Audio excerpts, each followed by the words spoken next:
यति बेला चाहिँ तुलसीको होम गर्ने सामूहिक रूपमा यो गणेशस्थान मन्दिरमा, चावलको गणेशस्थान मन्दिरमा यसरी सबैको घर घरबाट तुलसा ल्याएर सामूहिक रूपमा गर्ने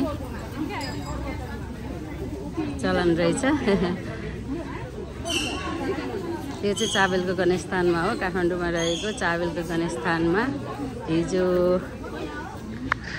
एकादशीको बिहे थियो र आज चाहिँ यसरी सबैको घर घरबाट तुलसा बोकेर ल्याएर यहाँनिर चाहिँ पूजा आजा गर्ने गरिएको छ सामूहिक रूपमा।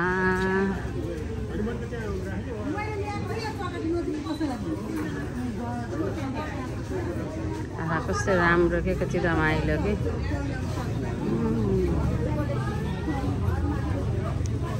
सबैकोबाट तुलसा ल्याउने घर घरबाट अनि मन्दिरमा ल्याएर चाहिँ यसरी तुलसाको होम गर्ने।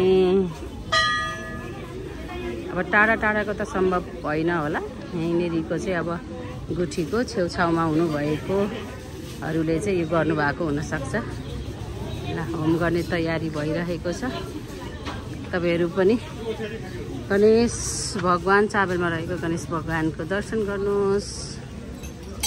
भगवान हुनुहुन्छ यहाँ भित्र।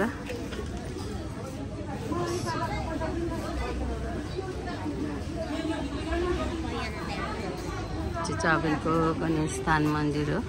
सरी बाहिर चाहिँ यस्तो रहेको छ। विशेष गरेर मङ्गलबार चाहिँ असाध्यै धेरै भिड लाग्ने हो यहाँ चाहिँ। परेवा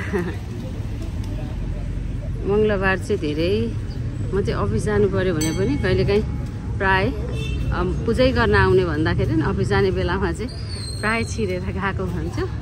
अनि प्राय मङ्गलबार चाहिँ समय मिल्दाखेरि पूजा गर्न आउँछु। अनि